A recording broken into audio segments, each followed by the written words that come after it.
Hello, everyone, and thanks for joining.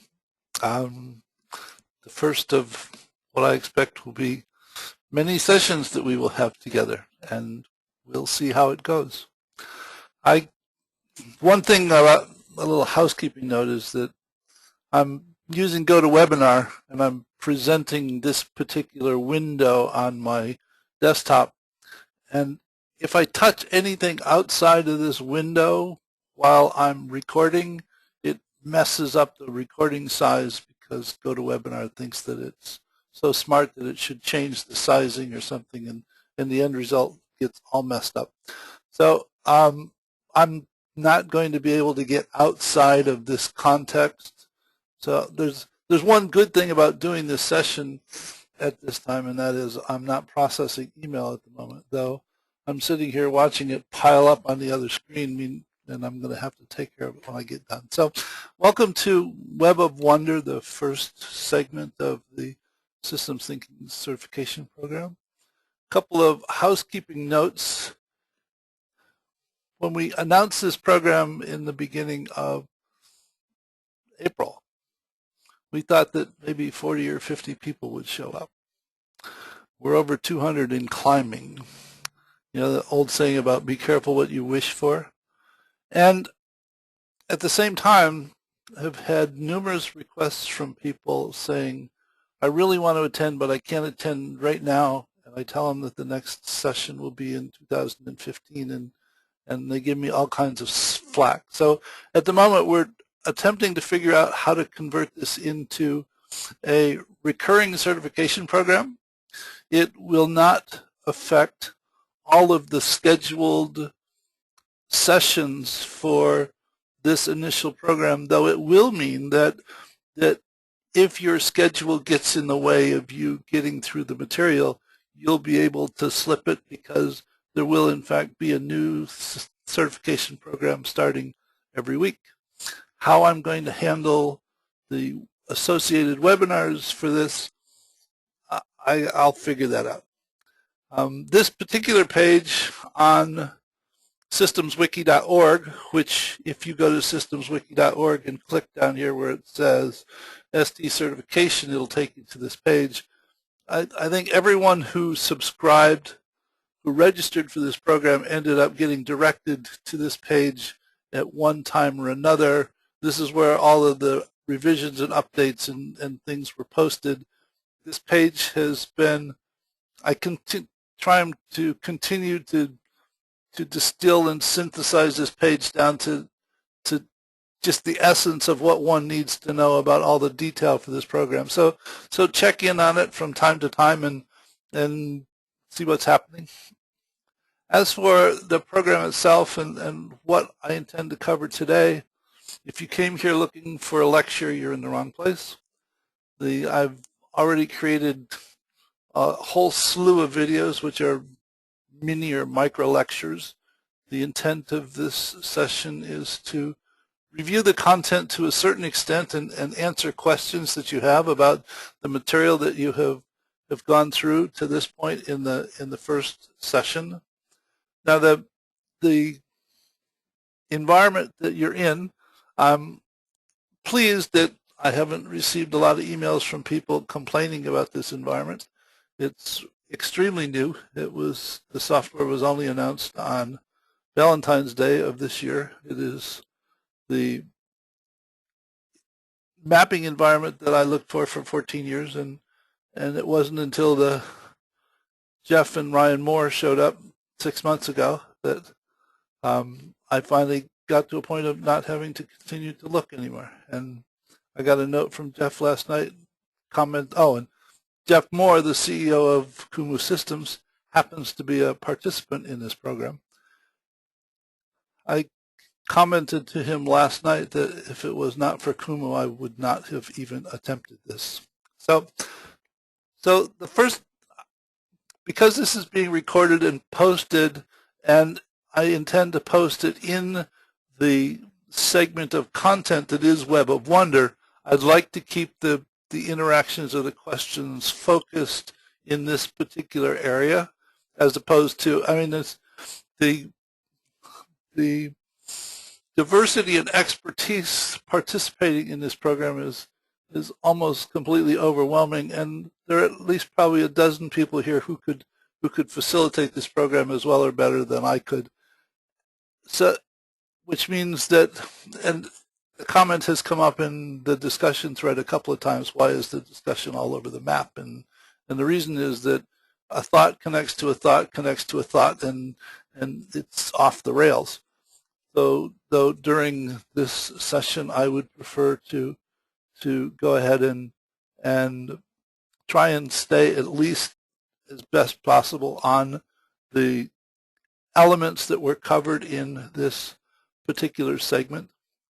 So are there some questions about the Kumu environment that you have been navigating through to do the first segment of the program? Don't all ask it once.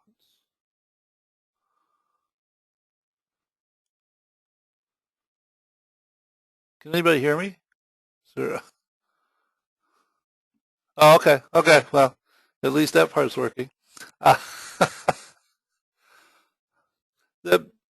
relatively new piece that's been added is this update piece. In other words, this is actually in a live environment. You're accessing this content as you review the information, though at the same time I'm evolving the content based upon things that I haven't done yet and based upon questions that get asked in the discussion thread, so that there's been a couple of references posted in the discussion thread which you'll find in the content someplace. Now that it happened, it's a live environment that's evolving based upon the interactions.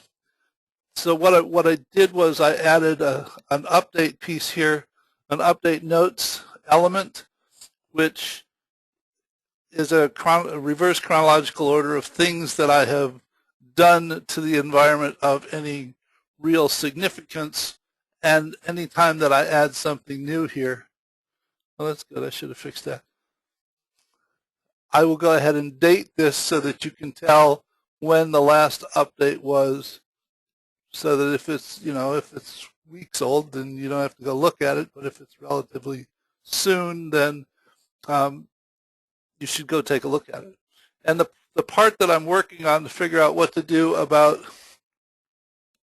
handling web sessions for this recurring construct that's evolving is something on the order of office hours, so that there will be posted times when sessions will happen,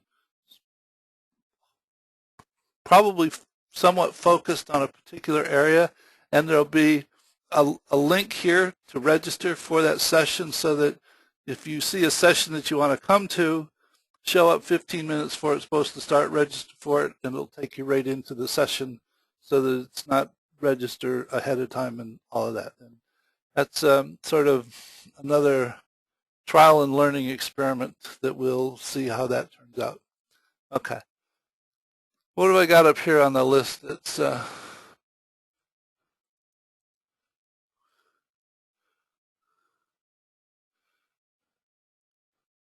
I'd love to have an outline list. I would love to have an outline list of all the video segments so that I can check them off as I view them. Okay. Well, I suppose that I could put together video playlists in YouTube, so that for each segment there is a playlist that puts the videos in the appropriate order, and that probably doesn't take too long. Let me make a note.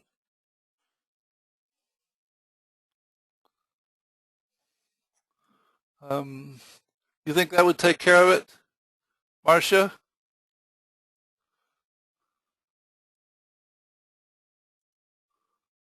Every time I click on something, I get another set of videos. I'm afraid I'll miss some of the other. Well, okay, though, if you select a segment on here, the intent is that if you select a segment, it highlights it. So if you come down here and hit focus, all you should see is that set of content, so that it should be very easy for you to just walk through the sequence, as opposed to, I mean, trying to operate in this environment itself would even drive me nuts.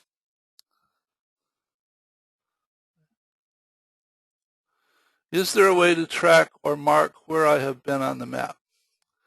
There is a way, though. It's because everyone who is participating in the program is in this map in a sort of a view only mode. There isn't a way to annotate it. Someone did comment about, well, if I'm somewhere and I have to leave in the middle of something and I want to get back to it, how do I quickly get back to where I was? And my comment is that if I'm working my way through the systems thinking thread, and I just finished this one, and this one is the next one that I'm going to have to do. If I go down here and grab this thing called permalink and drop it on my bookmarks bar, when I come back, if I click this, it will take me to this location in the map to easily get back to where I left off. Now, to keep track of, if you wanted to keep track of all of the places you've been, you could keep track of all the permalinks, but they're all called permalink, which doesn't help much because it's hard to tell one from the other, and who wants to spend all of the time editing the labels? All right, let's see what else we got. At some point,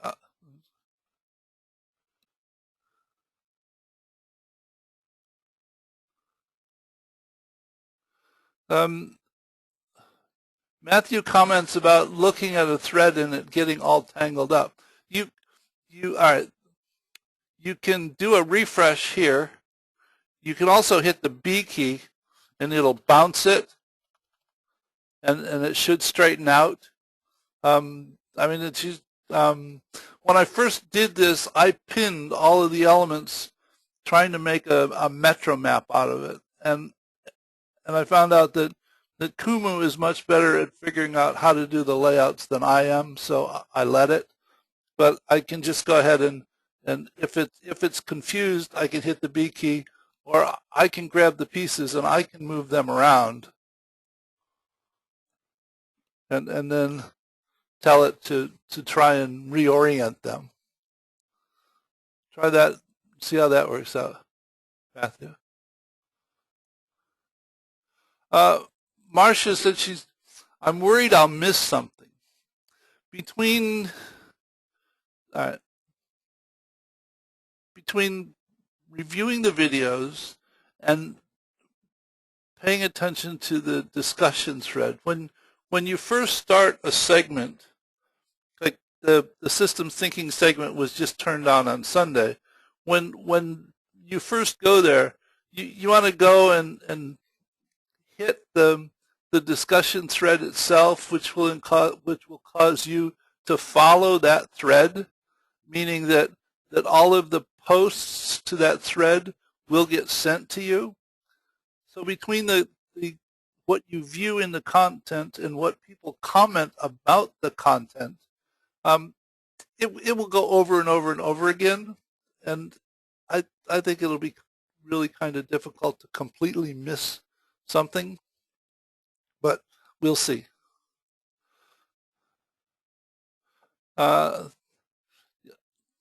Thanks for the reinforcement on the YouTube playlist, Janet. I actually think it's a good idea. Jennifer asks about why the map takes the segment why it takes the shape that it does. There's some kind of algorithm behind the scenes that causes it to try and get nodes a particular distance from each other, and I have no clue as to what the algorithm is, but it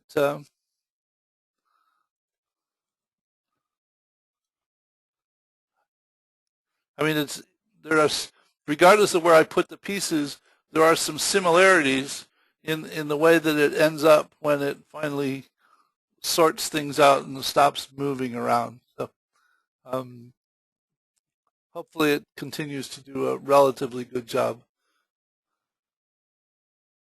Yep. Oh, okay.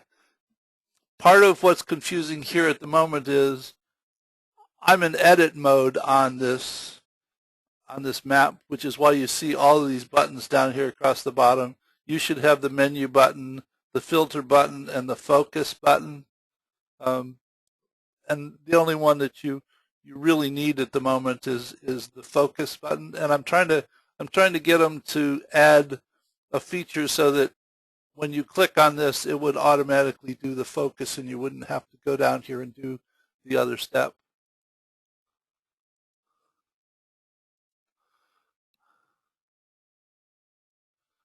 Nicholas asked a question about, I assume the content in WoW and others is based on the book Connecting the Dots. Scott Fort Monroe, the creator of Insight Maker, and I wrote a book last year called Beyond Connecting the Dots, Modeling for Meaningful Results. The first chapter of the book and WoW are almost identical. I tried to figure out a way to enhance what we did in the first chapter of the book, and I just couldn't come up with something that seemed a softer approach to the concepts than what was there. So I replicated it. The rest of the certification program is not a parallel to what's in the book at all. There are some of the models in the book that are used in the certification program, but they don't line up. I mean, the topics don't line up. Okay?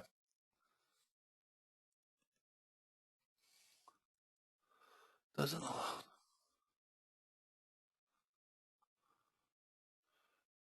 Patrice asked a question about doesn't allow selection of seeing only one segment. I'm not sure that I understand. In other words, I call these segments, and all of these currently displayed are part of the systems thinking segment. Some of them are also part of other segments, like this one over here, which is the entry node for enabling a better tomorrow, simply because it's referenced in the video for the systems thinking overview. So I wanted to connect it so that you could easily get to it if you wanted to. But all of these pieces going around here are referenced as components as parts of the video itself, so that if you watch the video, you will see all of these different pieces.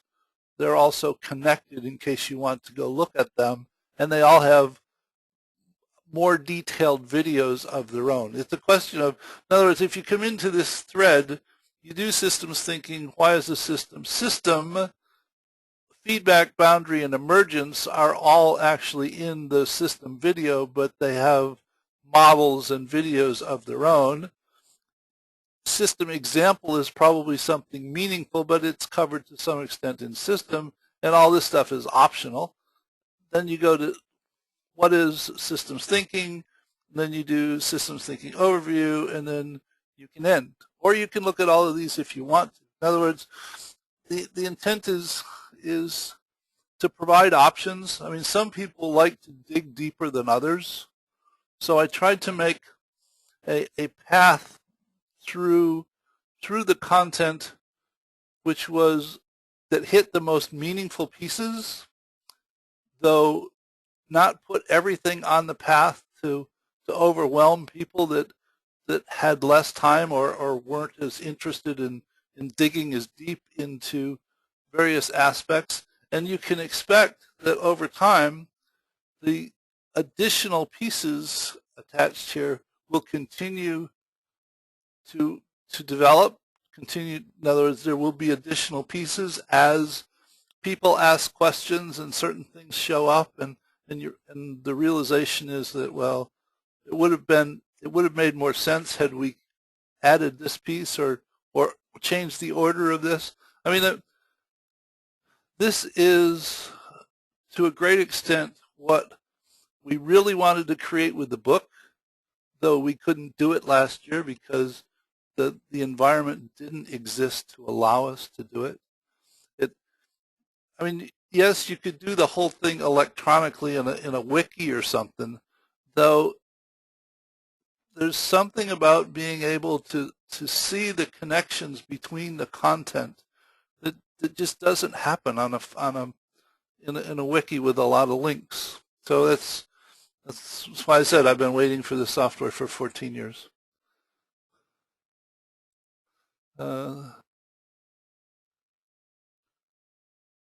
The button which you click to get selected is not available to me when I am in it. Neither is permalink. Well, hold on a minute. Close this. Let me go here. Let me switch projects. Let me log out.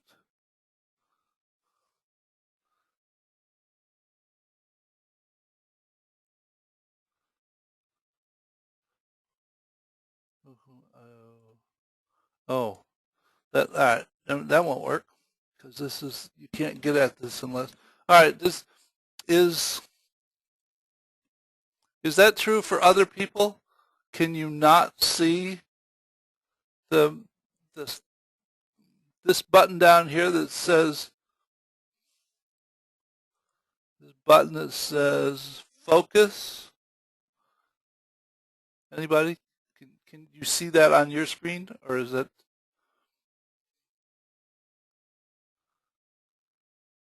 Patrice, let me pass on this one, and we'll take this up afterwards.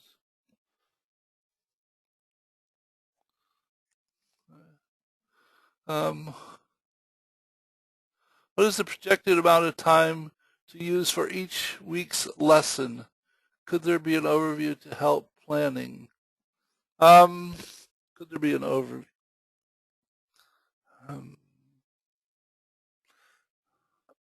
You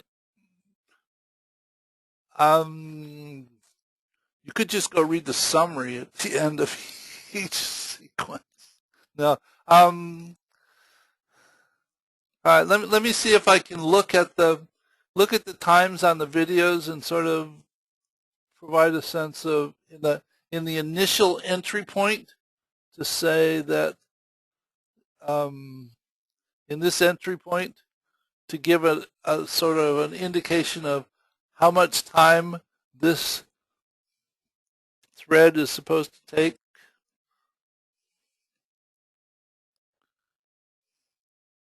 Time per segment. Okay. Would that do it? Is there an 800 number to dial in? No, there's not an 800 number to dial in. There is only a U.S. access number. Is your voice over IP not working?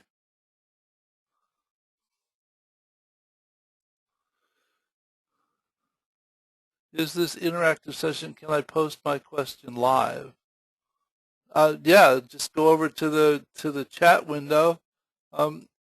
If you're looking a little thin bar on the right-hand side of your upper right-hand corner of your screen, and the little arrow is pointing to the left, click the little arrow and it'll open the options toolbar, and there's a questions place there where you can post questions, so that, I mean, the questions that I'm responding to, people are posting at the moment.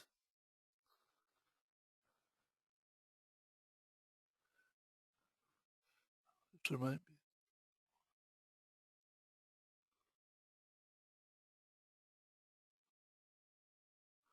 Well, I mean, Rachel, if you want to I'm happy to discuss the content, though people aren't asking questions about the content.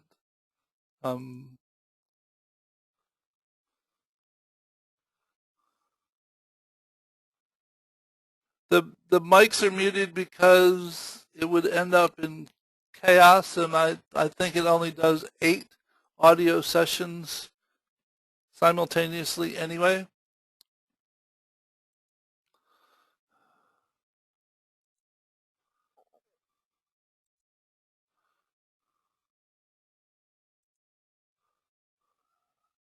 I'm looking for another question that.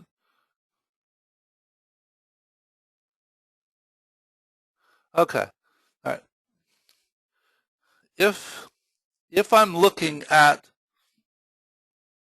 all of the content, if you click in the back, hold in the canvas and hold it, it will take you back to the full map. If I click on a segment and bring it into focus, if I now click on another segment, it will simply add that to the existing one. It's like walking a gerbil trail through. All right. If you only want one, go back to the whole map, select one, and then tell it to focus on that one, and that's what you'll get is just that one. Does that help, Patrice?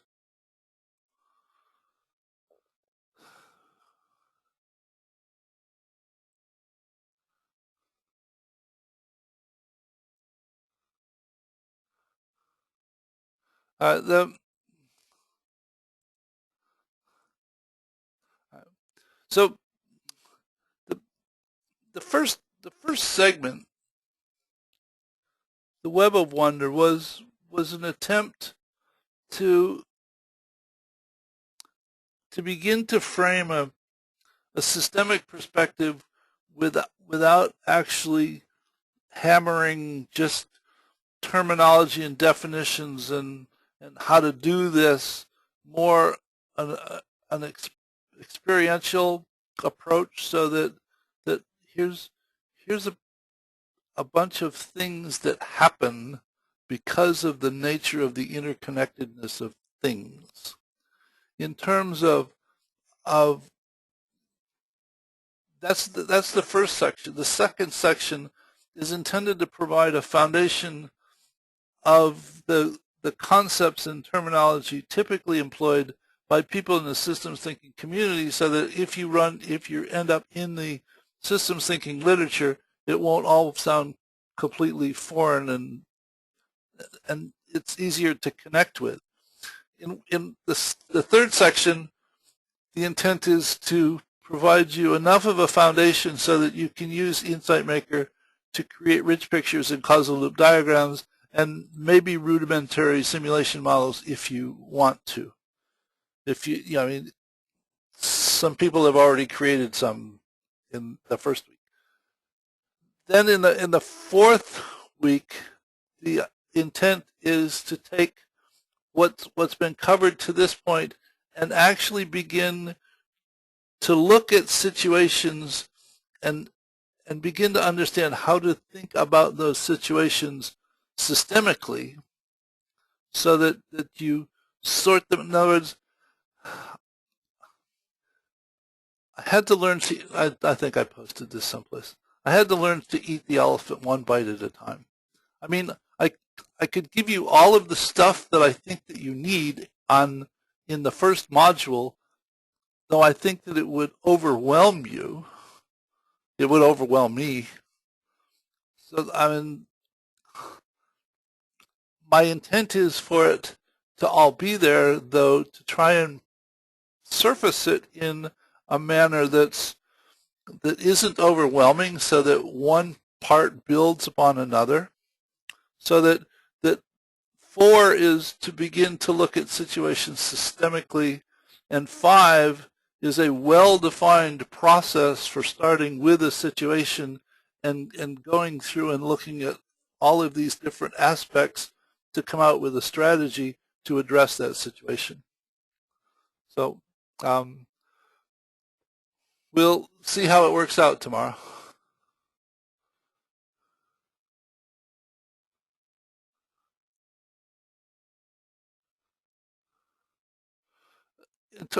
Julio, in terms of what I wanted people to come away with from the first segment was just the realization that the implications of the interactions are there, though typically we are not aware of them because we have never learned to look at them in that way. We have learned to function primarily from a cause and effect perspective. If I have a problem, I have a fix, and that's it.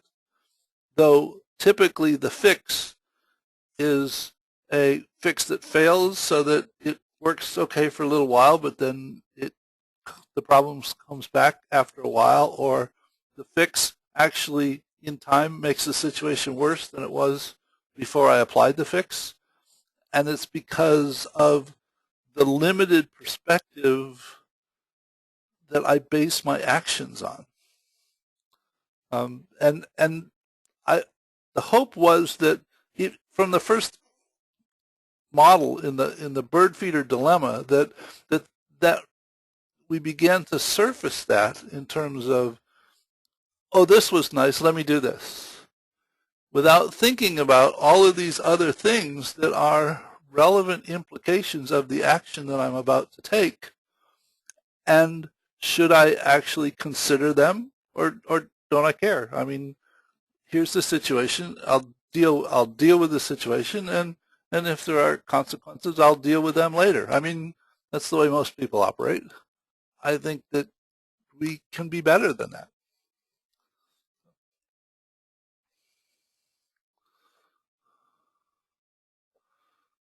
I can't see the permalink button.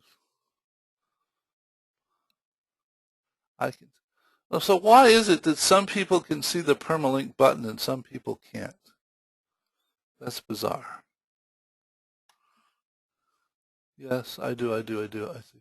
So I can't see the.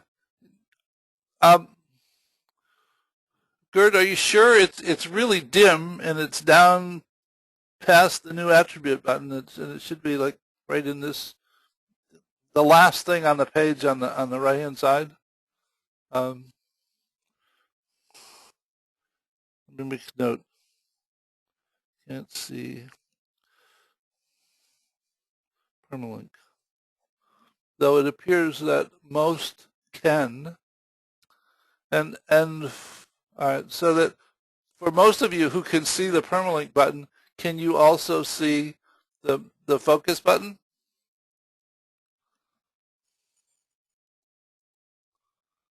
I do. I shouldn't. I ask the question and I get 52 answers that are all the same. Well, they're all the same, but I'm looking for the one that's different. I had it 5 minutes ago, but it's gone. No, that's really weird. Okay. So, all right. Enough about the structure of the environment. Are there some questions specifically about? It doesn't appear when you haven't clicked it. Well, yes, okay. There is no permalink button on this page. The profile page for the map itself has no permalink button. You have to actually select an element someplace to look at the profile for the element so that there is a permalink button and it's a link. What they initially did, this URL right here will get you to this element of the model, though if I change the name of this element, that link no longer works. So I got them to create a permalink, which means this link will always point to this element even if I change the name of it. Whatever, okay. Because, I mean, things were tremendously in flux and I was breaking things on an ongoing basis. So you have to select an element so that there's something for there to be a link back to. For the map itself, this part right here is the link that gets you to the map itself.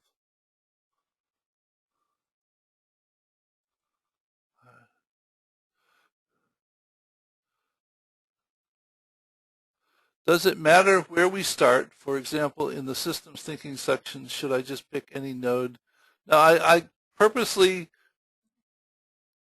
made these colored green for start and red for end, for stop, so that I start at the green one and I walk through the shortest path to get to the red one at the end, and that's the critical path, and the things offshoots are optional.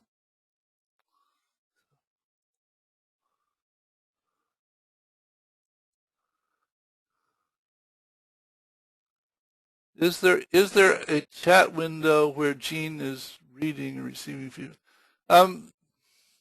When I guess there's a yes, there is. No, there is a chat window where people can send comments back and forth to me or to the rest of the audience, though there's also a question and answer window where the questions that are posted show up here, and I'm reading the questions and checking them off as I respond to them.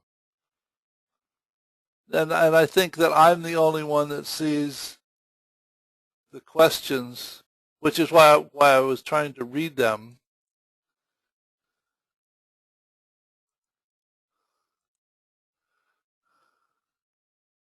The focus. Okay, let me see. All right. Gerd, did you get your answer about how you can select only one chapter, or should I cover that again? Oh God, there's like 100 questions here.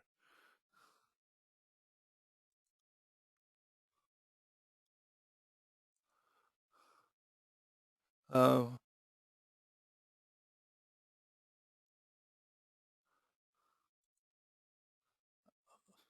reading. At this point, I'm just trying to understand the program overview. I appreciate the fact that you're not okay. All right. So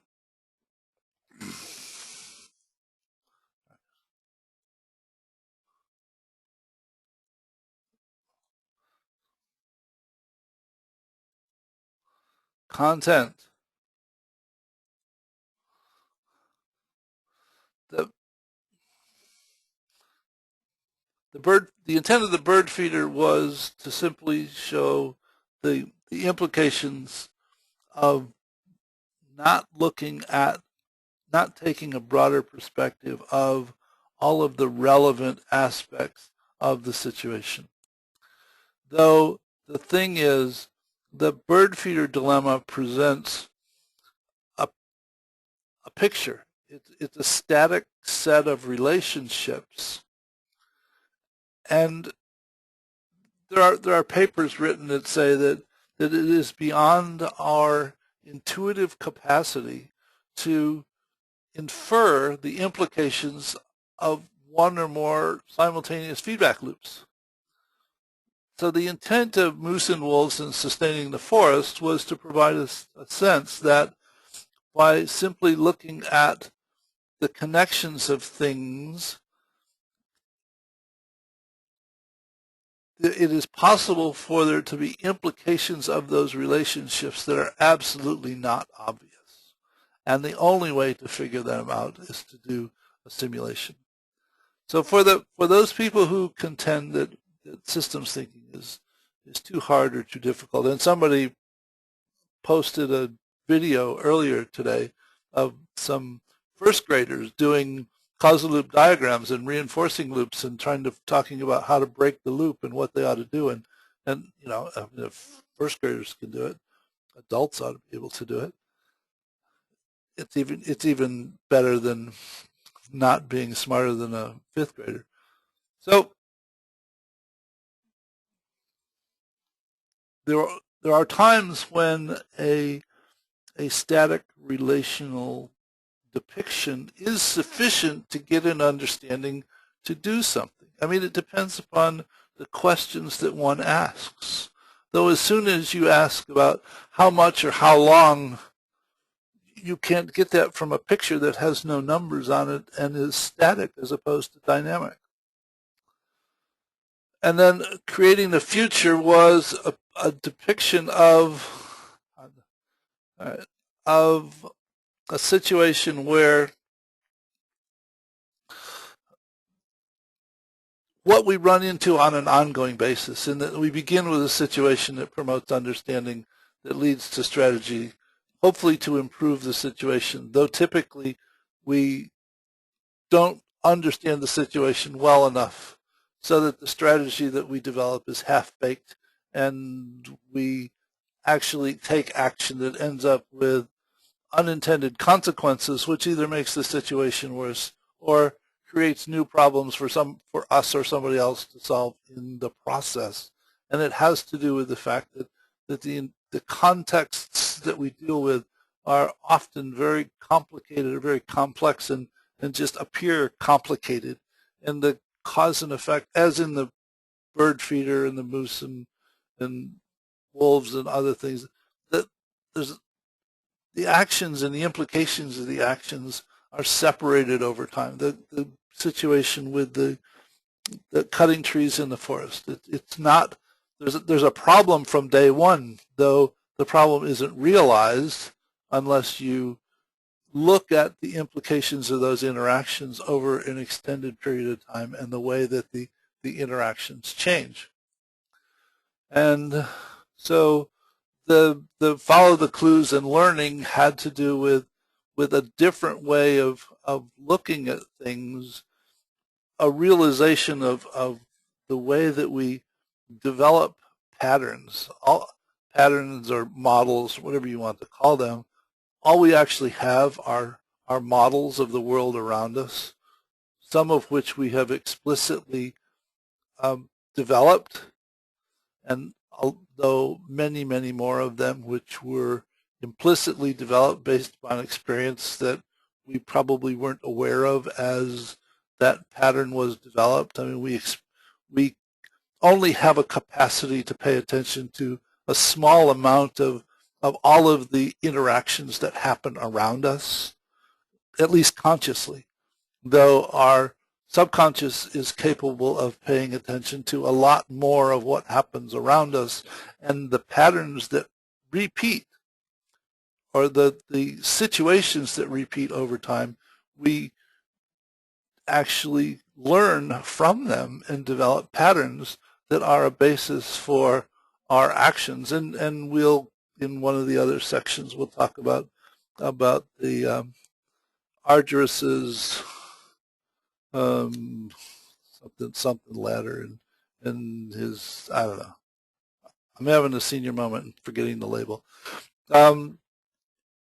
And then on to an awareness that in all of the interactions that one can build in a simulation model, there are only three basic fundamental structures out of which all of the other stuff gets created. It was in 1937 Ludwig von Bertalanffy, who was an Austrian biologist, considered by most to be the father of modern systems theory, first proposed that there were fundamental underlying structures that operated across all branches of science, and that if one learned about these structures and how they operated, one could transfer a lot of their learning from one discipline to another, because when you went to another discipline, all you had to do was figure out what structures were operating and what the labels were on those structures, because the structures were the same. And when I first heard this, I said, well, that's a bunch of BS. And after I pondered it for a long time, I said, well, you know, if we live in one universe, all of the branches of science are a fabrication of man, not nature. So why wouldn't there just be one set of structures that operate?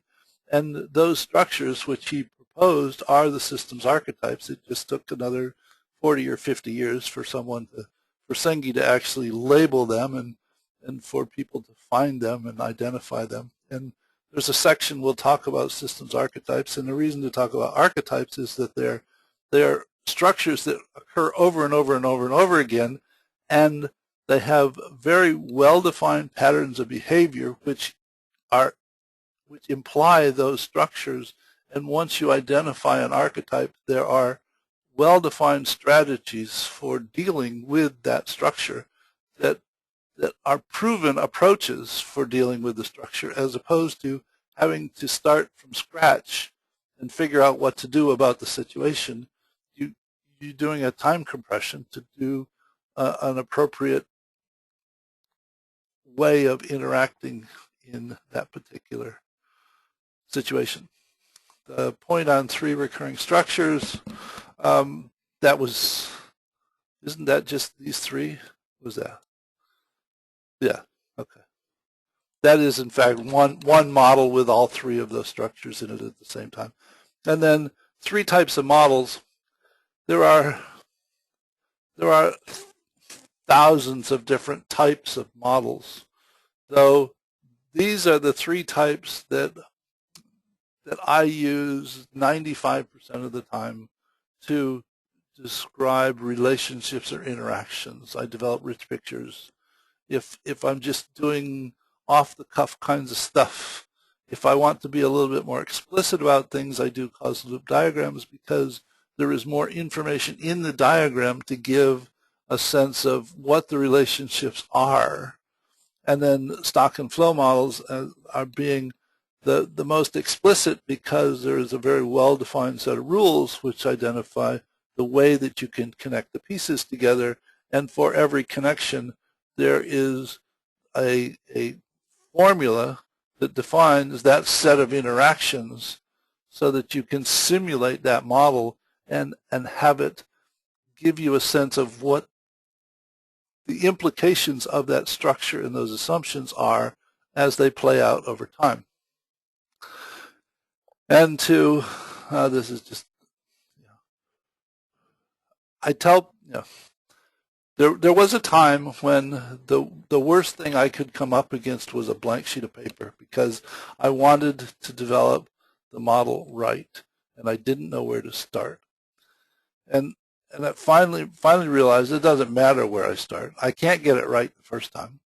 Model building is an iterative learning exercise, and I continue to tell people it's trial and learning, not trial and error, so that I build the model and I look at it and I think about it and I work on it some more and I tear it up and throw it away and start over again. And when I finally get it to a point where I think it makes sense to me, I try to explain it to somebody else, and they ask all these questions that I didn't think about, so I have to go back and work on the model some more. And over time, it finally gets to a point where there's an understanding that develops between me and the model and other people, and we have sort of a common understanding of this set of relationships. There's a model in the next section that I've redone 4 times, and when I was redoing it last week for the next section to turn it on, I found out that there were 2 loops in it that I labeled wrong, and one that I still labeled wrong because somebody sent me a note and said it's labeled wrong. But the thing about doing this program in this context is that somebody said this model's labeled wrong, and 5 minutes later it was fixed. So that it's a live, evolving environment that now that you have access to, you can continue to have access to beyond the end of these sessions. So that the essence of AND is, because you understand 1, you think you understand 2, because 1 and 1 is 2.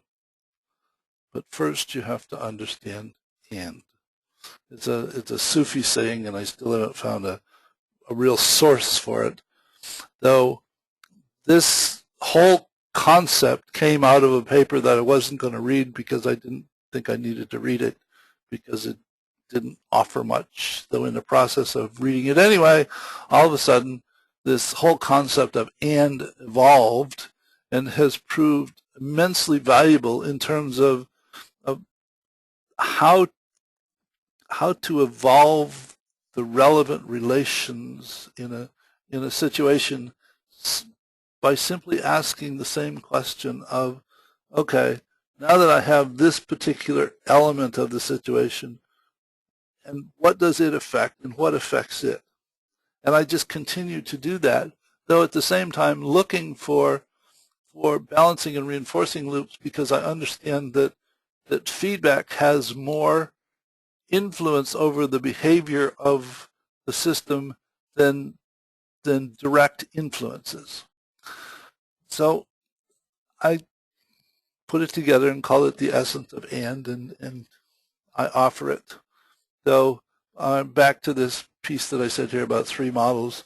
There's a course by Scott Page that there's probably 40 or 50 videos for that will introduce you to more models than you ever want to know about. And then here are some useful guidelines about when you develop models. You should take these things into consideration because it assures that you've got all of the right pieces in the model and that you have worded it in such a way that it's not confusing. You know, I mean, the worst thing you find is somebody doing a balancing influence on a declining negative balance. Okay, I mean, it makes your head hurt and go crazy because you can't figure out what it is that they're trying to talk about. And the idea of actually putting comments in models, I mean, for most it's an unnatural act. I mean, people work on models intently for days or weeks, and they send me copies of them, and all there is a spaghetti wiring diagram, and there's not one note to go with it on any of the elements, so that they think that I understand what they were thinking about when there's a 2-word label on an element, and it's insufficient. And you will be very surprised that you intently work on a model that you think highly of and understand, and then come back to it in 6 months, and you can't remember some of your thoughts that as you were building the relationships between the pieces. So, you know, I highly recommend that you add comments to your models because it will serve you well. And how's that for a tirade? I'm out of breath. Where was I?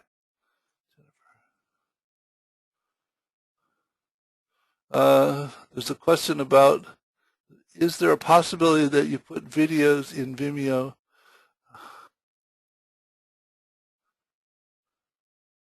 I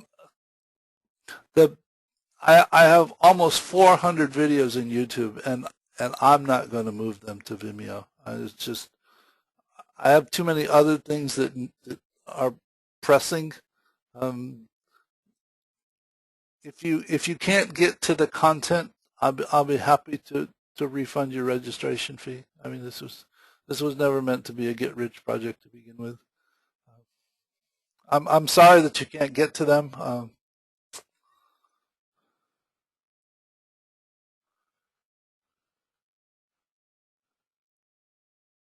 Yeah, this session is being recorded, and it will be posted within, I don't know, within a couple of hours after it processes.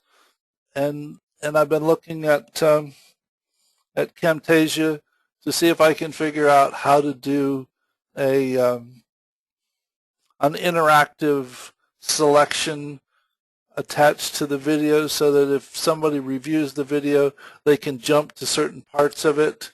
If there are actually really certain parts of this that I can identify and delineate, as opposed to somebody having to watch all 60 minutes of it, or if there's only a 10-minute piece that they're interested in. So I will see how I can get that taken care of.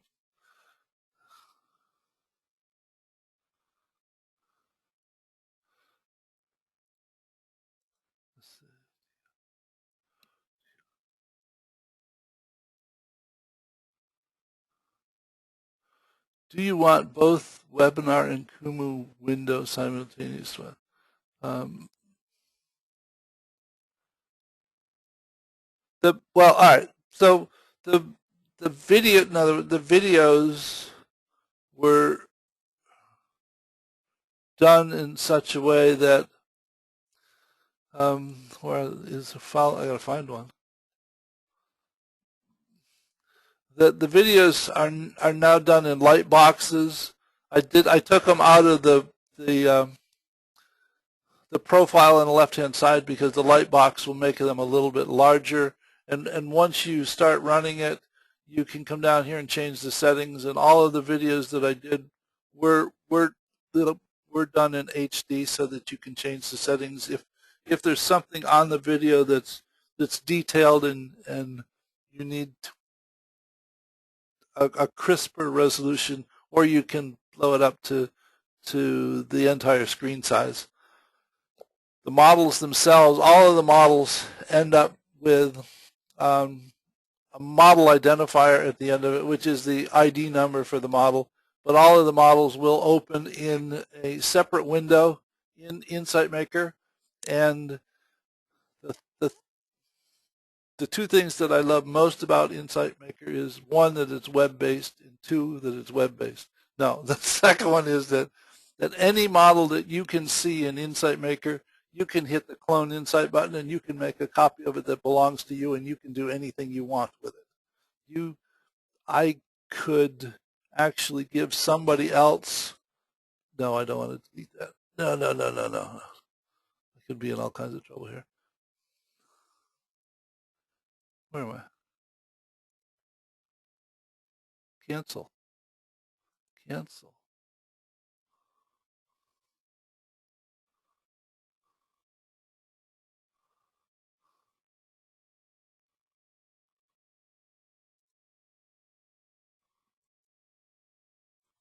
What have I done? Oh, okay. Hold on. Sorry.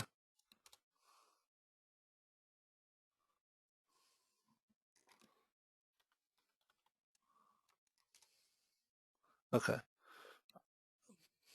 I could actually set this up and allow other people to edit my model, though in most instances you will find content in Insight Maker that someone else has developed, and you think that it will provide a good baseline for something that you want to work on, so you can clone a copy of it, and once you do that, the clone belongs to you and you can do anything that you want to with it.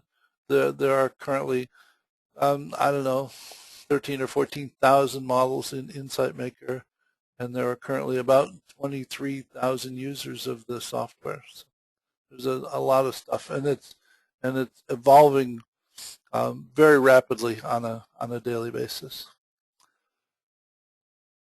So in terms of going to other web pages, the 90% of the content is either in Insight Maker or a YouTube video that gets displayed on the screen, or it's something that you read inside of Kumu itself.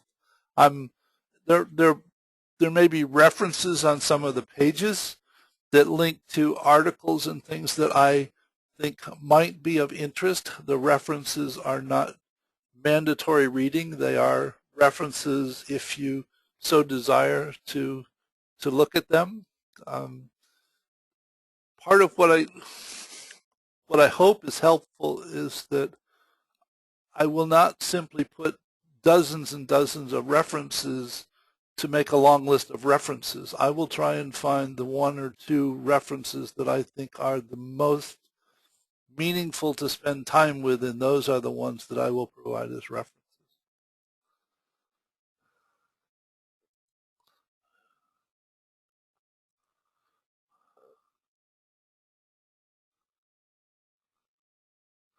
There's a question about what is complete novelty if it's not learning.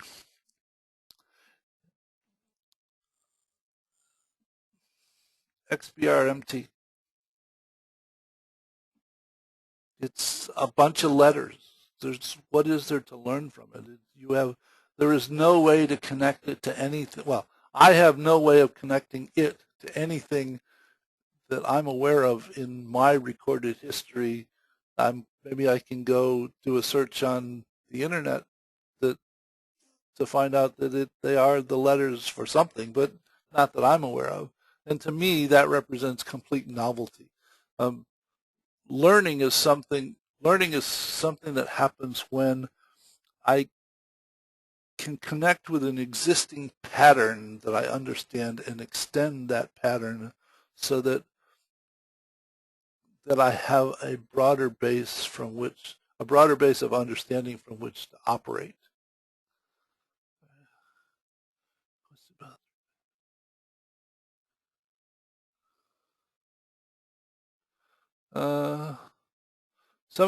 Rachel asked about the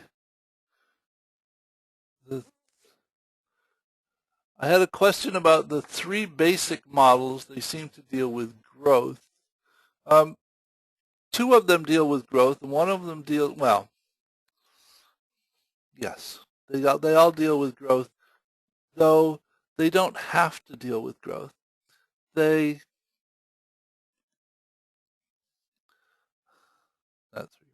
what am I trying?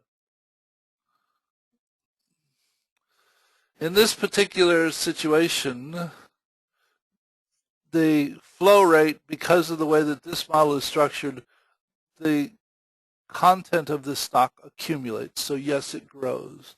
If I turn the arrow around, then it would actually be decline, so that the flow would take stuff away from the stock. So if it was some positive value, it would decrease it towards zero, and the stock might actually be something that could go negative, so that the flow out of it could make it more and more negative, like overdrawing your checking account. And it's the same way with the exponential reinforcing loop. It could be a vicious reinforcing structure that drove things negative in a exponential decline fashion. And it's the same thing with goal seeking. The goal could be an increase or the goal could be a decrease. All three of them were initially created from a positive perspective, though you can switch the arrows and run them all in reverse.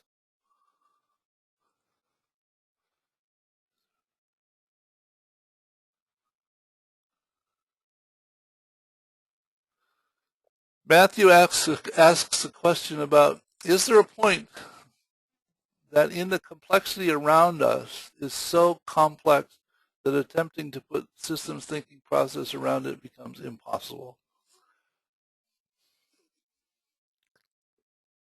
Yes. And where am I looking for? And this is an infamous example, which is the Afghan strategy model that was published in the New York Times, I think, which actually probably did more to put people off to systems thinking than anything in the last decade or so, because it's a mess. And for any particular intent, there is only some cross-section of this that's relevant for any particular situation.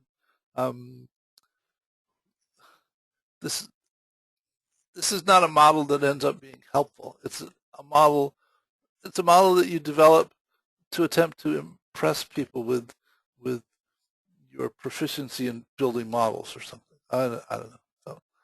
So yes, there are times when it becomes so complex that you have to find other ways to. I mean, it's. Let me think about that. Matthew, bring that up next week and let me try again. It may have to do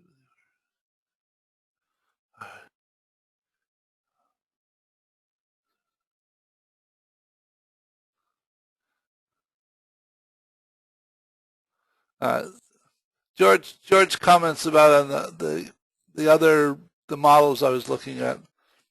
In the feedback independent growth model or decline model, the input could be almost anything. I mean, the input could be a sine wave function, but the sine wave function is not being controlled by what's in the stock itself. So it's a feedback independent accumulation or decline, and the behavior of that stock is dependent upon the function of the flow itself. So I mean, it doesn't.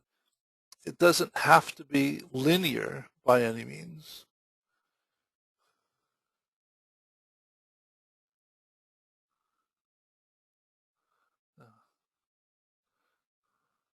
Oh, Patrice is saying that the problem that she's having seeing certain things in Kumu might be her browser because she's in a library. Janet wants to know about the Kumu content being permanently available.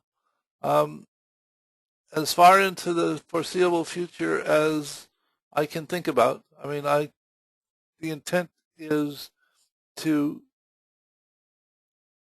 it was built as a repository to support this certification program. That you have access to it now, you should have access to it indefinitely into the future. And the new people that come in and begin to cycle through this program will comment into the same discussion threads that are being used by the first group of people that go through here. So my comment is that when it finally gets to be enough, which I expect it will at some point, you may want to go here and click on unfollow, because once you go to this thread, you are then following the thread, and LinkedIn will send you a copy of every post to that thread, and you may want to follow that thread indefinitely, or you may finally get to a point of saying, I've had enough. You can turn the thread off and not follow it any longer, though you still have access to all of the content that's in Kumu, which I expect, I fully intend for it to continue to evolve. Though Kumu is a very new product. I said Valentine's Day of this year. Though there are marvelous efforts underway, the Insight Maker user's guide was also done in Kumu. Not that it's a marvelous effort, it's just an effort.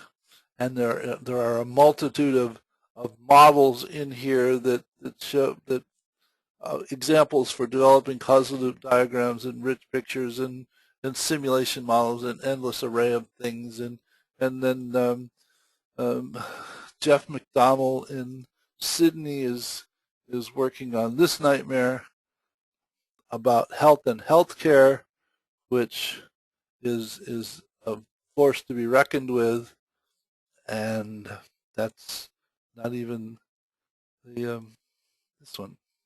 This is just a marvelous effort, and he's only been working on this for 3-4 months.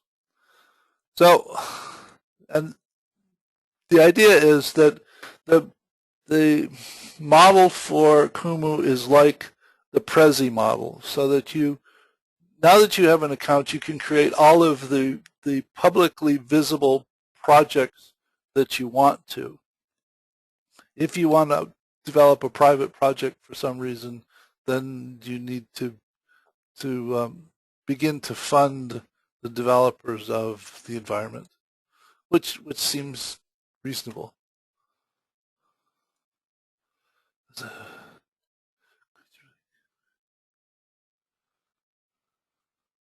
Could you relate Kumu and ST itself, at least its presentation feature function, into mind mapping?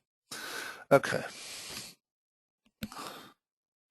I had a 14-year love-hate relationship with a product called Personal Brain, the Brain, whatever, that they kept migrating toward the web, and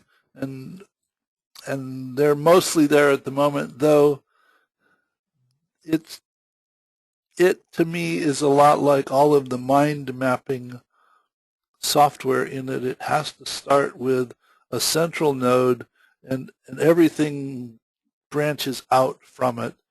So even though it looks like a spider web, it's essentially hierarchical. Whereas Kumu does not, you can create a hierarchical structure in Kumu, though it does not have to have any hierarchical aspect to it whatsoever. It's a truly network-oriented environment. You define the relationships, and there are features within Kumu that actually support the development of causal loop diagrams and the unfolding of causal loop diagram models similar to what I've been doing in Insight Maker. I don't have one I can show you at the moment because I accidentally deleted it the other day. And though Kumu is extremely flexible, it's a very fluid environment. It's far more fluid than Insight Maker for creating qualitative relationship maps, so that you can just put them together, and there are options so that it will do arrows and curved lines and pluses and minuses on the influences of the arrows, so that it's typical causal loop diagrams. Wait a minute, have I got one here?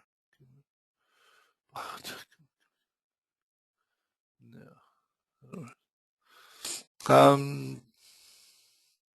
By the time that you get to the section 10 that talks about Kumu mapping, I'll have some more examples.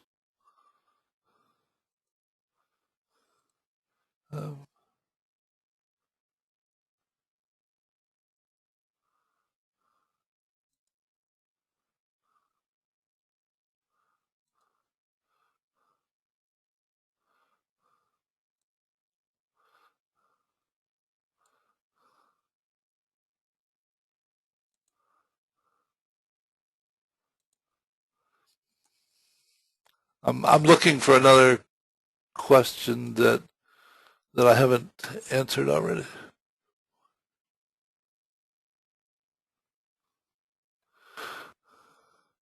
What you're talking about goes back to the flawed learning section you talked about. I really appreciate this section because to think systemically, it takes intention to do so. Yes. I've only been at this for 35 years, and I still continue from time to time to find myself falling in the rut of looking at things from a cause and effect relationship.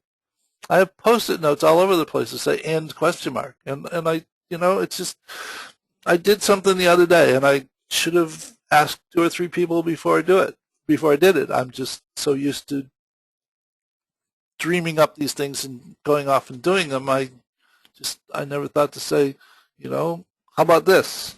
And I should have. So it takes an effort, though the result of investing that effort typically proves to be well worth the investment. I'm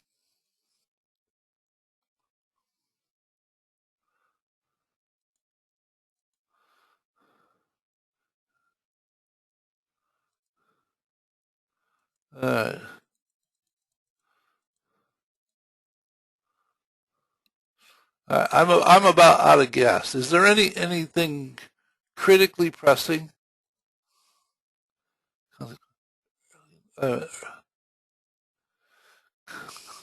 Andre asks about early in the Web of Wonder segment, you spoke about emergent properties in a system. Can you share more? Okay. All right. An emergent property is something that, and this will get covered a little in more detail in section 2, in that based upon the interaction of the elements of a system, something emerges that you can't find as a property of any of the pieces of the system. And I say that probably someplace in middle school, somebody taught me the phrase about the whole is greater than the sum of its parts. And it took decades for me to run into a particular example that really drove that home.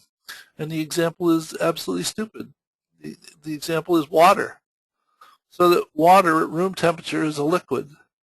And if you have lots of water molecules, they demonstrate a quality of wetness. But if you take water apart, it's made of hydrogen and oxygen, both of which are gases at room temperature. So that you can study hydrogen and oxygen from now until forever, and you will never find wetness. Not until such time as you end up with two hydrogen and one oxygen combined in a water molecule form, and you have lots of them, and they interact with their surroundings. You experience something called wetness. Wetness is an emergent characteristic, and each one of us, life is an emergent characteristic of all of the interactions of all of the chemicals in our body. There are none of the, we are some number of the chemicals on the periodic table arranged in a marvelous woven fabric, and the emergent one of the many emergent characteristics of that set of interactions is life. And you can't find it in any of the component pieces of the elements themselves. So I hope that helps, Andre.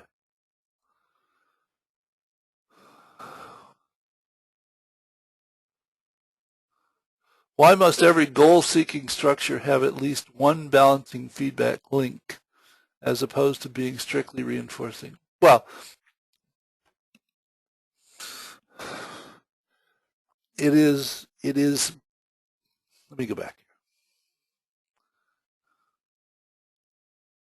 here. It is by definition, a goal-seeking structure is by definition a structure that seeks a goal. So that in this balancing goal-seeking structure, this is the goal that I want to attain, and this is the current state, and it is the difference between the two of them that is the impetus for some change intended to move the current state in the direction of the goal, so that when the current state finally reaches the goal, the difference between them is zero and there is no more change. And if I run this, no, what is this? Oh, I actually, sorry, I have to actually walk through this because of the way it's put together. All right, so this is the goal, and it starts out that the current state is zero, and the state change is 400 because of the value of the seeking factor and its multiplier. If you look in here, it's goal minus the current state times the seeking factor, and the seeking factor is just a factor between 1 and 0 that you can use to govern the rate of change. So based upon the difference between the two of them, there's a state change, but as the state changes, the current state approaches the goal, and as it gets closer and closer to the goal, the state change gets smaller and smaller, and once the current state reaches the goal, the state change actually becomes zero because there's no difference left. So it's the definition of the structure to be a goal-seeking structure, and therefore it has to have a balancing feedback, because otherwise it ends up with a reinforcing feedback, so that the greater the accumulation, the more the action to add to that accumulation, and it produces exponential growth. It's just the difference between the behavior of the two structures because of their structure itself.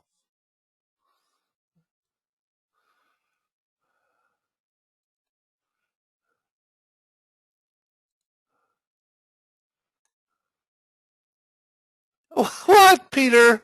Peter says they're enjoying a Cabernet Sauvignon, and they didn't even invite me.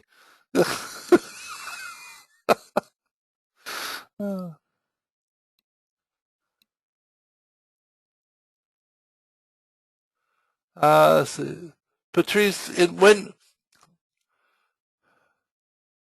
when you create, I mean, as part of signing up, going through all the wickets to become a participant in this program, you went to Kumu and you got a username and password. You now have complete access to Kumu to build the equivalent of this program. It just takes a while and a lot of learning, and I'm still learning, and it goes on and on and on and on.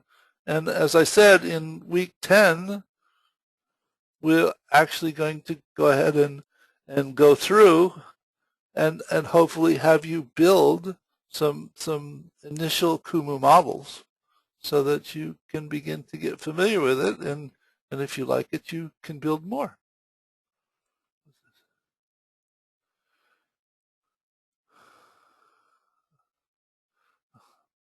Howard asks about, isn't it our nature to move or drive problem solving towards cause and effect?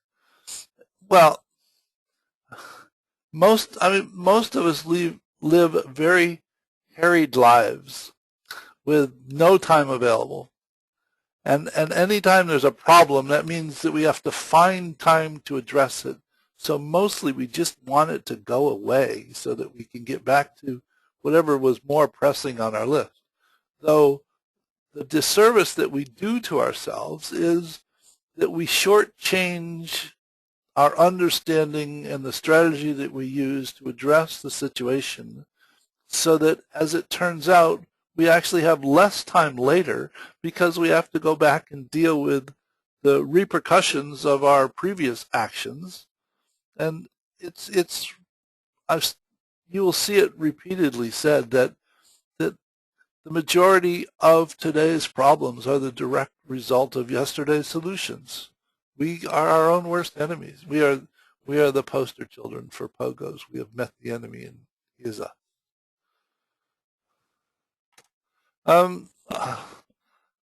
Sorry, Jump. My volume's all the way up.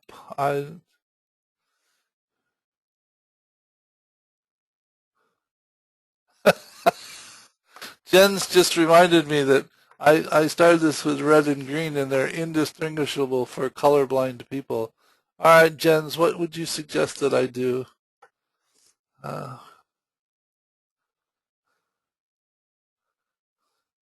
All of these questions are being logged, though I don't think I'm going to find time to go in and type all of the answers that I gave you verbally into the file to post them.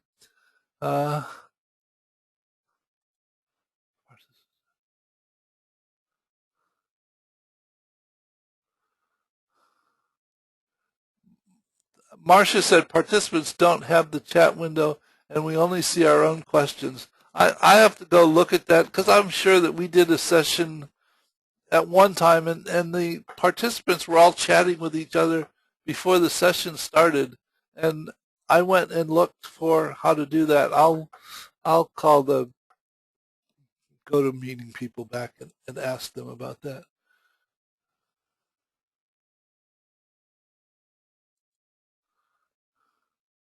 All right. I think I'm really out of gear. I think I'm going to wrap it up here. Anybody feel terribly slighted? I hope not.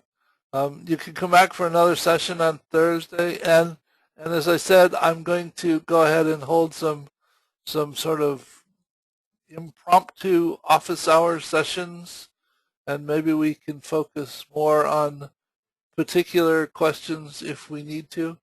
But from the list, it appears that I could answer questions at least for the next 3 or 4 hours, and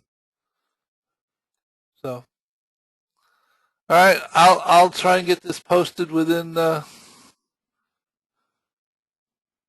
in the next couple hours. And as I said someplace earlier, we're better together. And so please keep posting all your comments on the discussion threads.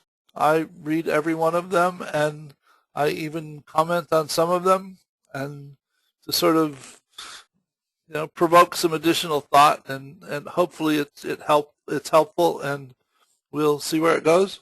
So thank you very much.